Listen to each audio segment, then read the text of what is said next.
Okay, we're going to go ahead and start without a quorum on informational items. The clerk has noticed we are short quorum, but we do want to start with our Pledge of Allegiance. If folks could join me in the Pledge of Allegiance. I pledge allegiance to the flag of the United States of America and to the republic for which it stands, one nation, under God, indivisible, with liberty and justice for all. Thank you, and we'll have the clerk read the announcement for those watching online.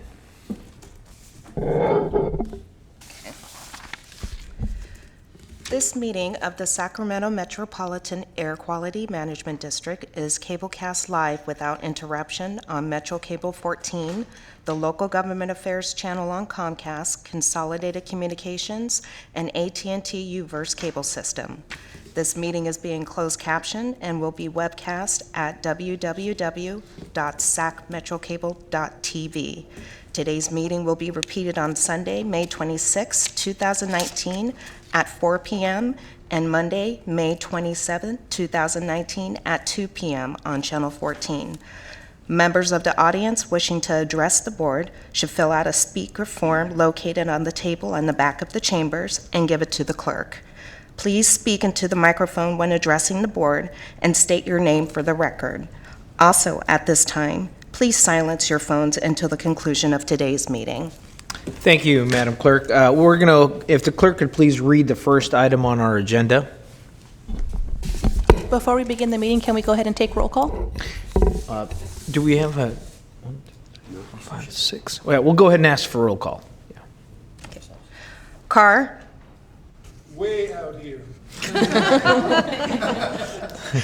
Daniels? Frost? Here. Gaylord? Guerra? Here. Hanson? Harris? Here. Kennedy? Lamson? Here. Lee? Natoli? Peters? Cerna? And Terry? Here. The clerk recognizes an absence of a quorum. We'll continue on with the first item on the agenda. First item on the agenda is the Air Pollution Control Officer's Report as given by Dr. Ayala.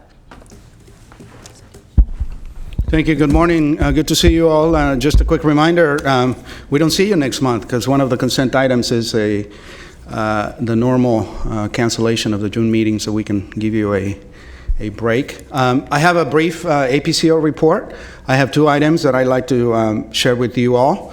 And the first one is probably the one that I'd like you to pay more attention to, simply because as we speak, we have a delegation led by our staff getting ready to testify at an ARB board meeting that is currently taking place. One of the items that the ARB is considering is the guidelines that apply to this program that we've talked to you before, the community air protection. And these guidelines are going to set the stage in terms of how we are able to invest in our AB 617 community. Some of the cap-and-trade funding that, with your support, we've been successful in procuring and attracting to the region.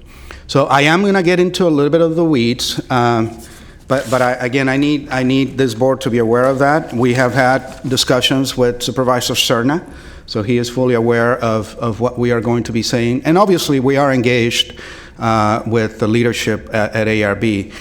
In addition to that, we gave you a copy of the formal comment letter that is going to be submitted as part of our testimony. But basically, as a bottom line, what we're asking the state is for more flexibility. We basically want a bigger sandbox. What ARB is proposing, what the staff is proposing to the board, from our perspective, is too constraining. It's not going to allow us to do the kinds of things that our community in South Sacramento, Florida is advising us to do. So we're going to be there along with a delegation of the stakeholders. You'll see in the letter a very impressive list of partners that have signed on to these comments. So that's basically what is taking place right now. Again, as a reminder, this applies to on the order of anywhere between $12 and $15 million that we are, yes. Mr. Chair, Mr. APCO, could I stop you for a minute so Sure. the clerk could call the roll and establish a quorum? Do we need 9? Carr? Still way out here. That's Steve at the other end. That's going to tell. Daniels? Frost? Here. Gaylord? Guerra? Here. Hanson? Harris. Here. Kennedy. Lamson. Here. Lee. Here. Natoli. Here. Peters. Cerna. And Terry. Here. We have a Great. quorum. Thank you very much, Madam Clerk. We've established a quorum. Mr. APCO, please continue. Director Carr, I promise you, we're going to revisit the policy for seating arrangements. We're going to give you a boarding. Back to the guidelines. So again, as a reminder, we've been successful in procuring cap and trade funding to come to our district, to your communities, and we're anticipating anywhere on the order of $12 to $15 million for the next fiscal year. So this is the reason why we are so interested in having the maximum flexibility possible. It's still applying and staying within the framework of the legislation. So we are, as I said, a delegation is there testifying on our behalf. And basically, the 3 points we want to do is we want to not be restricted in terms of not being included in part of the group of communities that can do projects simply because we were not formally identified as a community that requires or that needs an emission reduction program. Because that's one point that the ARB board made very clear, that it really doesn't matter whether you are identified as an air quality monitoring only community or one that has to do an emission reduction program right away. So we want to move forward because, as you have heard from our steering committee chair and vice chair in the past, we're developing a very good interaction with the steering committee, with the community, and there's expectations that we put this money to work and begin to mitigate the impacts in the community. So I'll stop there. Like I said, it is a bit into the weeds of the program, but I wanted to make you aware that this is taking place. Thank you, and I do want to acknowledge Board Member Larry Carr's work in the South area on that with the steering committee as well. Thank you for that update. The second item, again, is something that I'm sure you heard about or saw in the news. This particular report actually came out 2 days before our last meeting, so we just didn't have sufficient time to put together an update for you. But again, it is a very relevant piece of information. The American Lung Association does this State of the Air report yearly. They've done it for 20 years. And you can see the statistics. I mean, it's basically things that we've known for a long time, things that we know we're going to be challenged with for many years to come. We're not meeting the ambient air quality standards at the moment. But the important thing is that we have a plan how to get there, and I think that's really the key here. But again, just in terms of the numbers, I think it is pretty compelling when you think that our area, Sacramento, is number 5 in the nation for ozone pollution. And you can see that most of the cities in the top 10 are California cities. We're doing a little better on particle pollution, but we're still up there. We're number 15, so we're in the top of all the cities around the nation in terms of air pollution when it comes to particles. So I needed you to be aware of this. Like I said, I don't see this as a negative. I think this is just looking at the data, the same data that we collect, the same data that we analyze. So this is just basically a reminder of how important it is that we continue to do the kinds of things that we are doing with your help. And what is different about this report, and this will be my last point, is that American Lung did a very nice job putting into context the climate penalty that air quality is paying, meaning how much more difficult it is going to be to reach clean air because of the climate impacts that we are already seeing. This is something that we've known for a long time, but American Lung is doing a really nice job kind of putting the nexus between air quality and climate very starkly and clearly. Dr. Ayala, we have a question here or comment from Board Member Harris. Yeah, Dr. Ayala, can you articulate that a little bit more? What was the nexus or the key point that they demonstrated as, the connection between climate change and air quality degradation? A warming climate, so let's take ozone pollution, for example. Ozone pollution is basically photochemical reactions in the ambient air. So it's basically organic emissions, NOx emissions, they cook up in the atmosphere, and when you have a lot of sun and heat, it's a very efficient cooking process. A warming climate is going to make that process much more efficient. So what that means is everything that we're doing to advance on ozone pollution, we're going to take 2 steps back because a warming climate is going to make it that much more difficult. So that's just one example. On the particle side, we're living it, right? I mean, the fire pollution is just, going to make it that much harder. So, and it's interestingly because, this is going to require more action, right? I mean, the ambient air quality standards are based on health. The number one and only consideration is what do we need the standards to be to protect public health? They're not considering, the climate penalty or anything else like that. So again, work in progress. But again, I welcome the fact that American Lung is putting a big bright spotlight on this issue, on the nexus between climate and air quality. Well, thank you very much, Dr. Ayala, and I think Board Member Harris has brought up the past history of smog days back in growing up in LA, and I don't think we want to get to number 1 where we get back to smog days. So I think keeping an eye on the fact that we're number 5 on ozone, and also that we have made improvements though on the particulates. I mean, I think that's a significant recognition to the staff here at the Air District for working on the issue of particulates. And thank you for that, Dr. Ayala.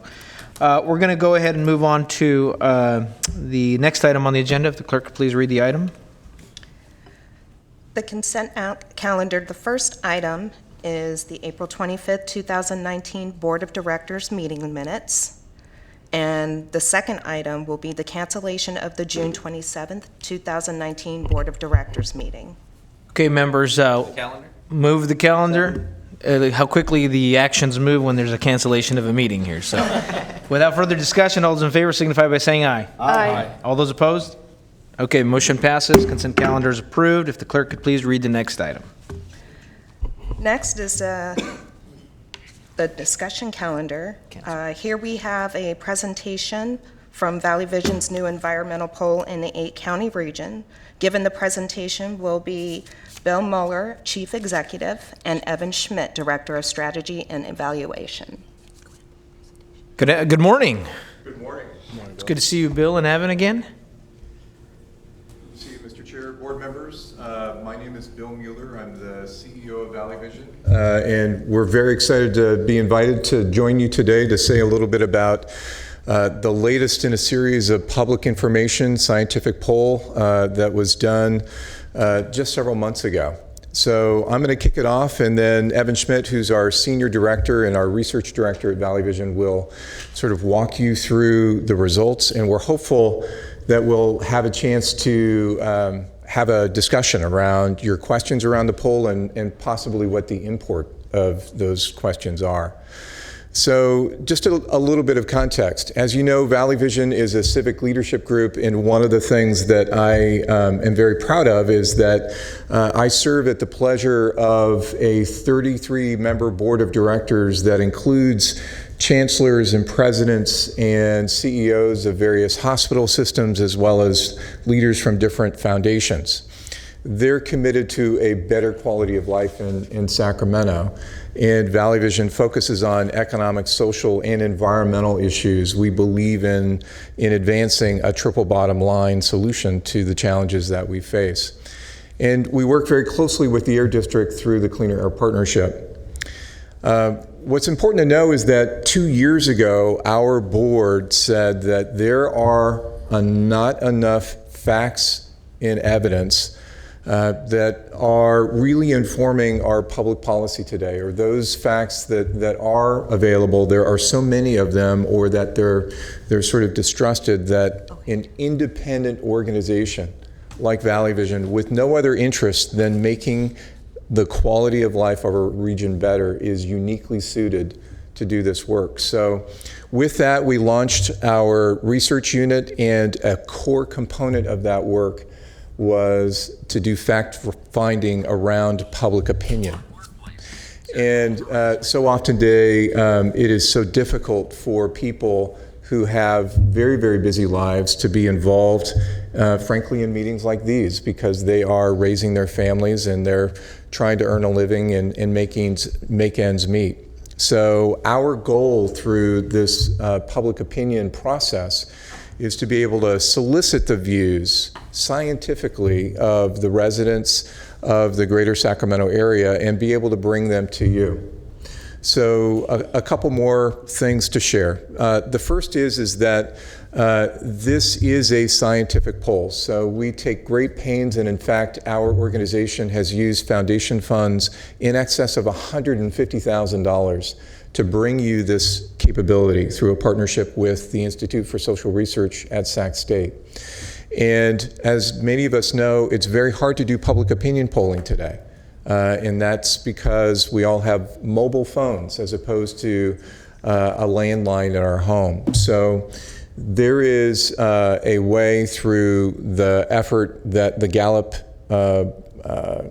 company does globally that is sort of a leading global best practice when it comes to polling. And so we solicit over 100,000 residents, push them and pull them into a 20,000 person universe, and then using a scientific weighting and balancing process are able to distill a panel of 2,000 residents that are a perfect microcosm for the 2.5 million population of the Sacramento region.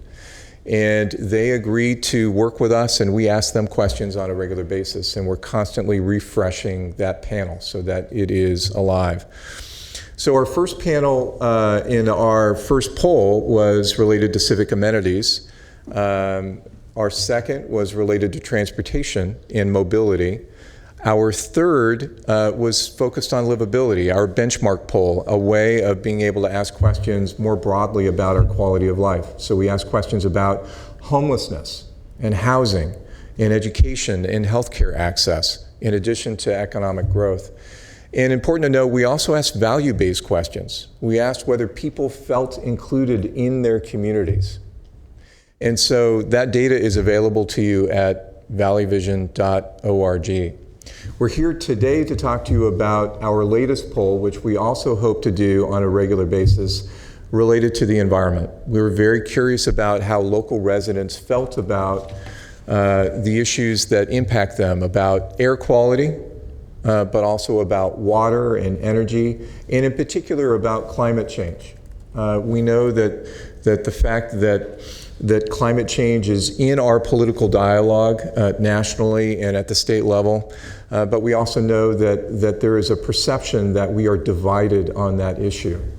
We uncovered some very interesting data that we want to share with you today that we think is very important for you to know about where your residents, where your voters are on this issue, and we're much more aligned than you would believe. And so we're excited to sort of show you these results. And again, Evan Schmidt will sort of walk you through the nature of the poll and be able to answer questions. I'm gonna sit down while she does so. If you have questions, I might join Evan to field them. So with that, Evan Schmidt.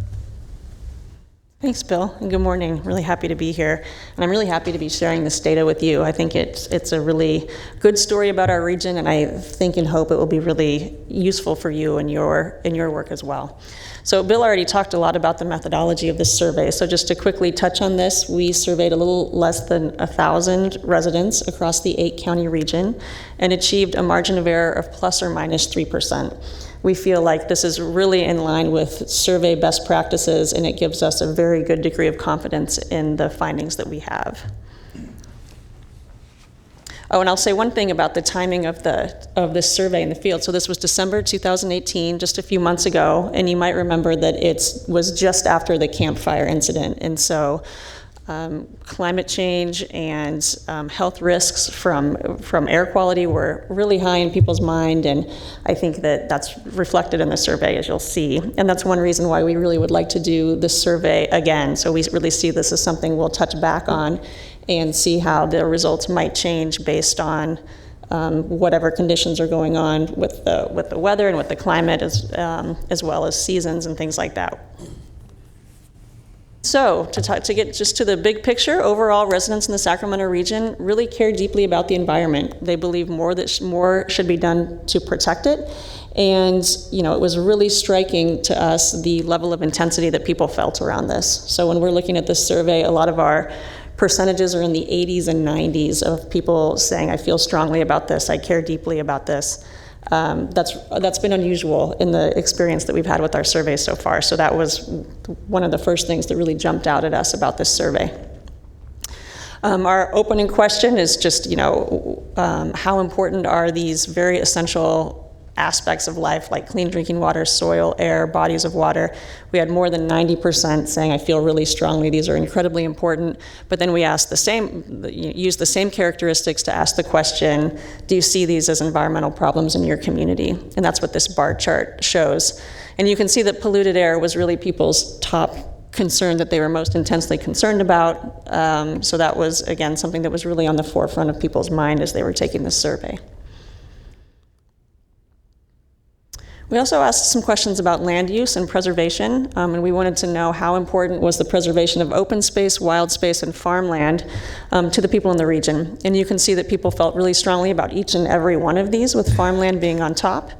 And we wanted to know, in relation to housing or retail and office space, what are some trade-offs? So what would people like to see in terms of preservation of open, wild, or farmland space, or development? And so if you look on with the green chart with the highlighted or with the bolded numbers, you can see that really down the line, preservation really came out on top above development, especially as it relates to retail and office space. We asked a lot of questions about climate change. The first one being, do you believe that humans have contributed to climate change? And we found overall 88% of people in our region said yes, they believe that's the case. This was a question that we really wanted to break out by political affiliation, because I feel like it's a common story in the national media that this is a very politically divisive topic. But what we really found in our region, it is not so much. So, you often have Republicans and conservatives leaning towards a more skeptical point of view on climate change. And here we have 75%, so 3 out of 4 Republicans saying they do believe that humans have contributed to climate change.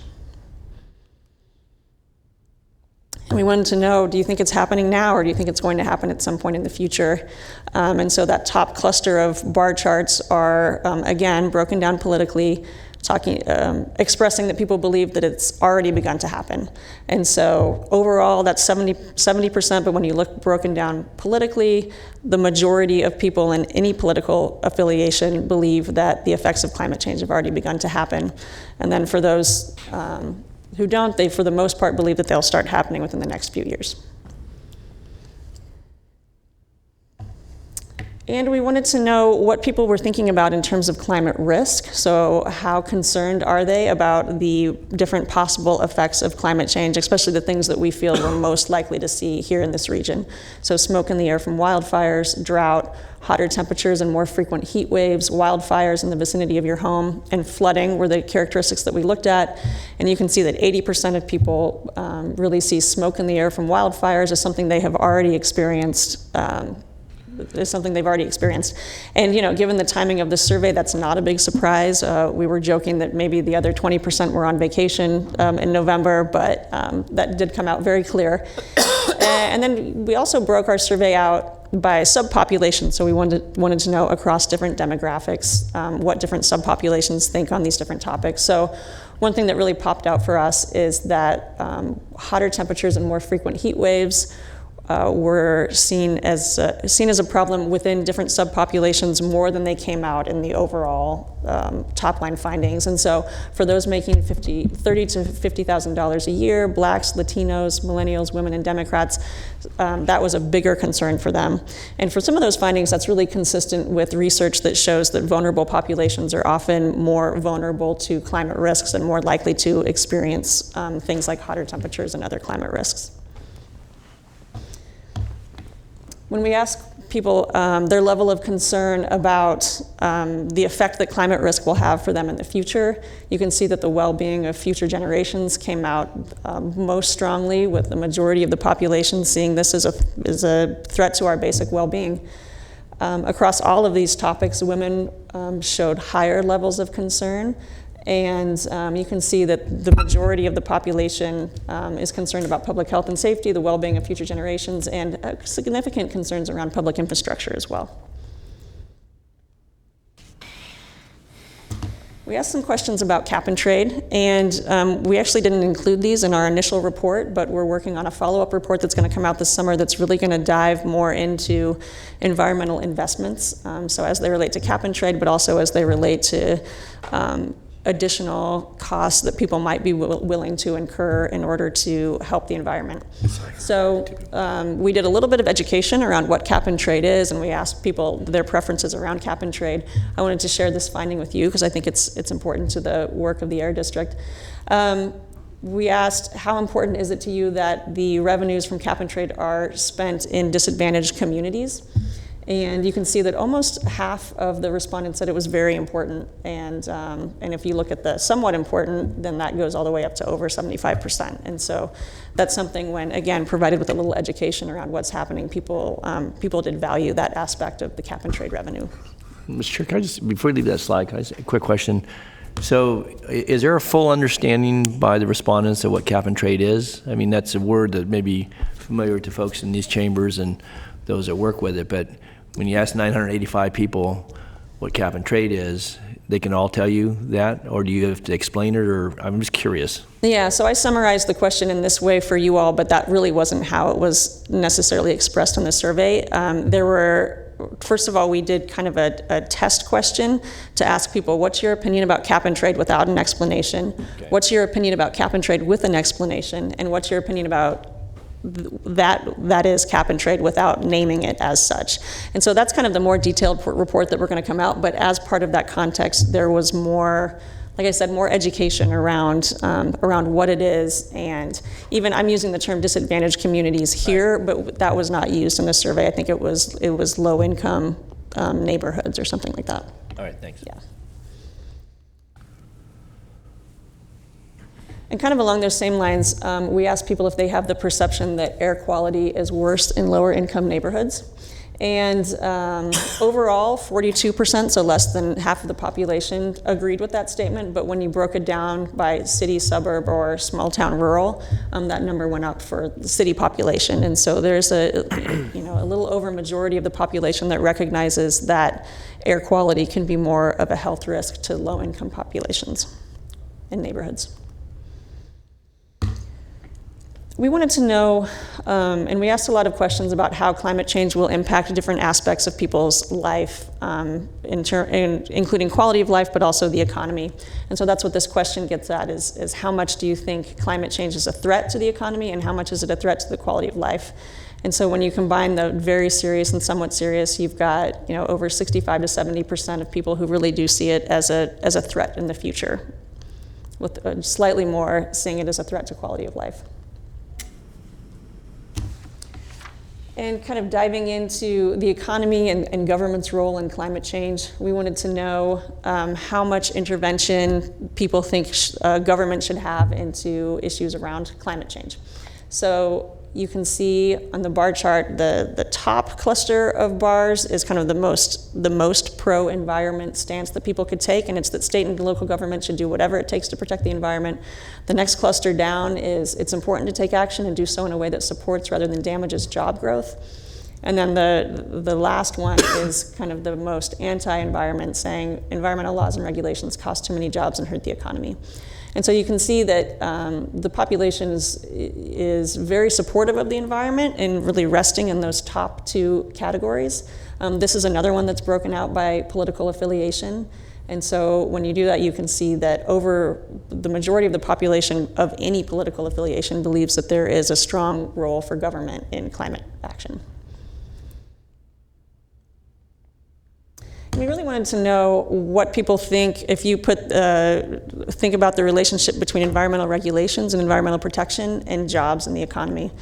And what we learned is that 66% of respondents believe that efforts to reduce climate change will either have no impact on jobs or will increase jobs. And so one of the takeaways I had from that is this story that environmental regulations and environmental protection is a hindrance to job growth, is a hindrance to our economy, is really potentially an old story in California, or at least in our region, and that people really see this as an avenue for innovation and job growth and economic growth.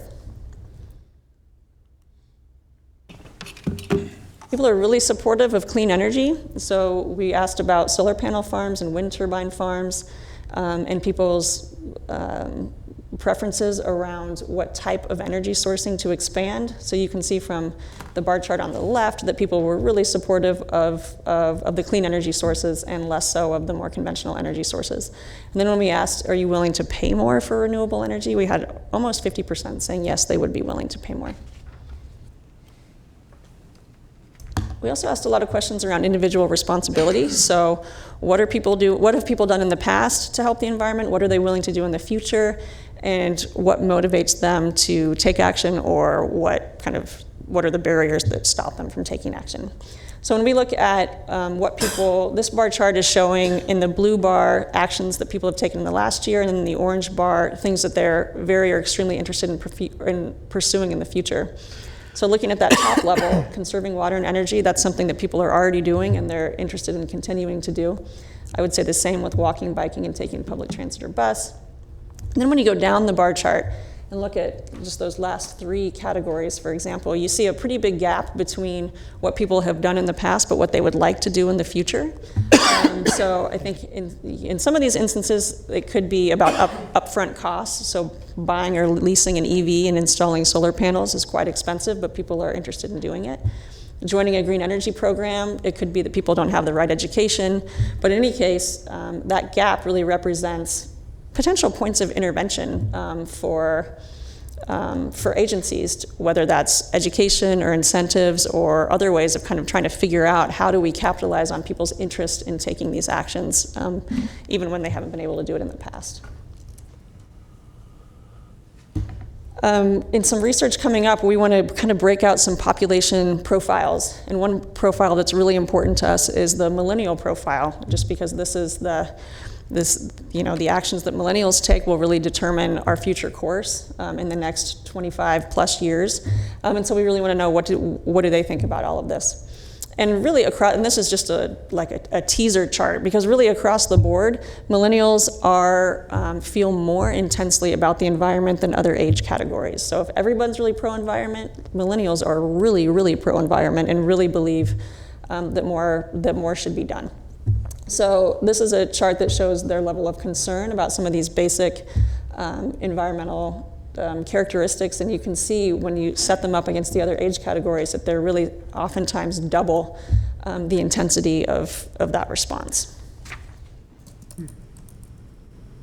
So really our takeaways, people care deeply about the environment. They believe more should be done at the individual level by business and by government. I think that one challenge that we had in the report, and I think just a challenge around the environment, is that it's such a huge issue. It's hard to feel like individuals can make a difference. It's sometimes even hard to feel that the region can make a difference. We were able to pull out a lot of examples of local agencies, including the Sacramento Air District and others, who are taking concrete action. And we also highlighted some policies and some other things that are going on that can help make a difference.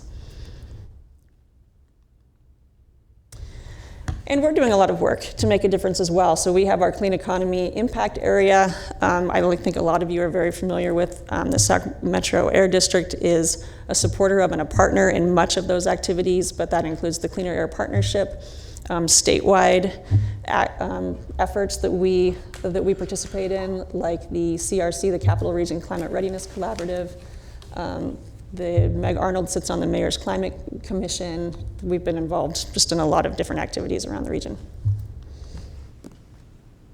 So our next action, presentations to stakeholder and partners. Here we are. This is one check mark on there, but we're going to continue to do our tour and really try to get this data out in the community. I think that we really see this as a call to action and a validation for decision makers to say people in this region really care about this issue, and we hope that this data can really validate things that people are already doing and spark new actions as well where there's less action than we would like. We're doing some follow-up research. I already told you a little bit about that. With the support of the Air District, we're doing engagement with the environmental justice community. We feel like this is a really important aspect of this data, to look at how people in vulnerable populations not only are thinking about the environment, but where are the areas that we can improve, that we can help inform and improve health when it is being affected by environmental concerns. So we'd like to dive in deeper with people who are involved in the environmental justice community to kind of learn how we can take action in effective ways. And for our livability poll, we did for the first time a community forum at Sac State where we invited just an open invitation of anybody who'd like to come kind of dive into the data. And we're planning on doing that again this summer. And we're excited about that. Please keep me informed on that. Always enjoy going to Sac State. Yeah, that's right. Yeah, absolutely. And as part of the effort to get this data out into the community and into the hands of people who can really use it, and with the support of the Sac Metro Air District, we have this interactive website that really highlights the key data points. It has some interactive functions, and it makes the data really accessible and easy to find, easy to use for the community. So we're really excited about that, and we really invite you to go check that out at environment.valleyvision.org. And with that, we'd love it if you check out our other public opinion polling. There's the web link right there, and contact me with any interest in follow-up presentations or any more questions about the data. And Bill and I are happy to take questions now. Great, thank you. And we have Board Member Harris punched up here to speak. Board Member Harris. Thank you, Evan. Really interesting presentation and interesting questions. In one of your earlier slides, you pointed out that people were interested in preservation of ag land and open space. And certainly that supports the idea that the city of Sacramento has to encourage infill development. The problem is right now that we're experiencing is that cost. So it's more costly to develop infill, and that means higher purchase prices or rental rates.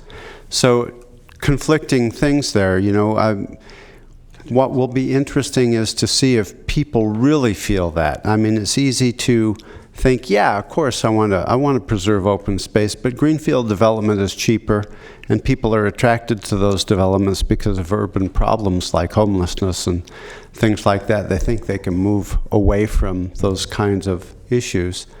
But interesting research. I do hope that desire to preserve open space really becomes a core value, because we need to do infill. It meets all of our goals for lowering VMT, CO2 emissions, all of the above. So I really hope that the research that you've done here is indicative of a more core value. Great, thank you. And I've got Chairman? Our Vice Chair Frost and then Carr on the speakers list, but I'll ask Bill to answer that. I just wanted to have just a brief reaction. One is that we hear you very clearly, and one of the very interesting things that is happening is that having done 4 polls, we're recognizing patterns when you ask questions about livability and now about the environment, about where that overlap is. In our livability poll, we asked the question, do you want to embrace the boom and see more homes developed in the Sacramento region? Or do you want to preserve things as they are and not build additional homes in the region? And the answer was 51% want the region to grow and 49% don't want to add new houses. So we are nearly equally divided in this region on whether we should add more houses or not. Now, the interesting story that I would relay is that Valley Vision is not standing pat on this information. We're using it to mobilize action. We brought together the Northern California Building Industry Association, various cities and counties, the Council of Governments, the City of Sacramento, and others, and had a roundtable discussion about that very finding. And what was interesting, especially with affordable housing developers and developers, is that even before we were able to finish the sort of describing what was on the slide presenting to them, the room burst out in laughter. And the response was, we lived that every day. This is our challenge, is that there isn't sort of a common, view on this.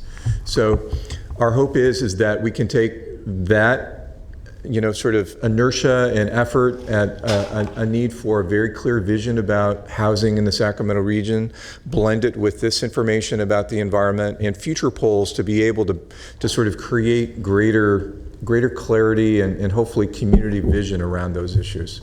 Well, I can tell you that as a representative trying to push transit-oriented development in my district, I live that contradiction daily too. It's really a tough one to move through. You can only please half the people. It'd be nice if the needle would move. And it would be great, I think, if you took your polls and sort of cross-correlated them, because these kinds of discussions are really powerful. Great, thank you, Board Member Harris. Vice Chair Frost. I'm appreciate this. This is interesting and surprising in some ways. When you first introduced it, Bill, you said this was a scientific poll, but it seems like a public opinion poll.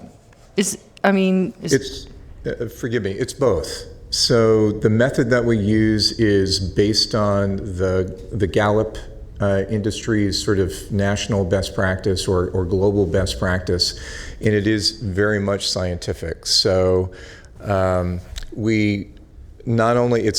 a random sample. We use scientific methods of weighting and balancing, and we make sure that we are able to determine the results and that it's scientifically verifiable. So you're saying it's not a Facebook poll? It is not here's a random group of people and whoever wants to can respond. It is a closed system, very rigorously developed and created, and you would see the same sort of methodology you would see for any other sort of Gallup-related poll. What we have done is use the same method and incorporated it for an 8-county region rather than the entire United States. And the idea is not only that it's representative of the region as a whole, which it is, but also you reach that threshold of about 1,000 people, and if you were to survey another 1,000 people, your percentages and breakdowns really wouldn't change, because the idea is that you have, through weighting and creating that representative sample, you've reached the population threshold where you can say this truly is representative of what people think. Yeah, because like on some of the questions are pretty straightforward, but it's more complex than one might think. Like the question of air pollution is more serious health threat in lower income areas, and opinions around that.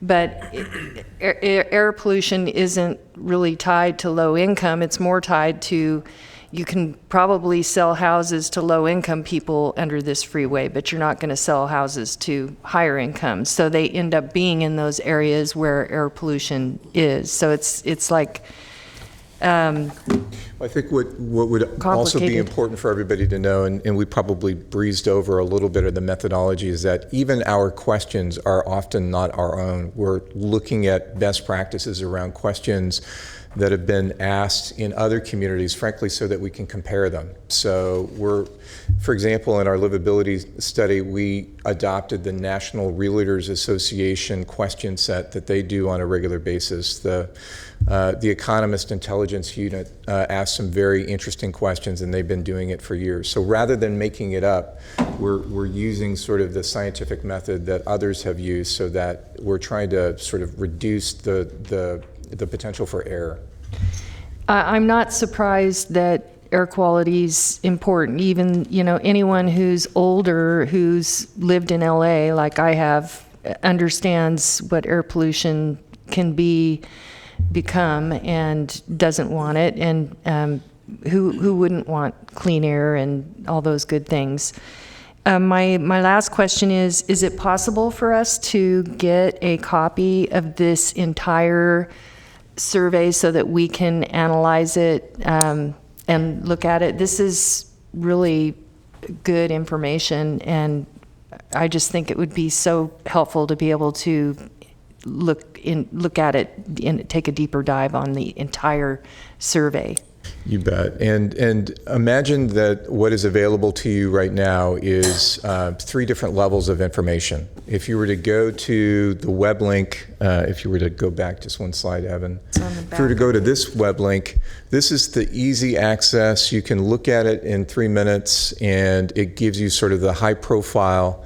So this is level 1. It's if you don't have a lot of time, but you're interested in all the information that has been provided here, it's an interesting format meant to be really consumable. The next level up from that is there is a 22-page report that goes into depth and provides the basic background.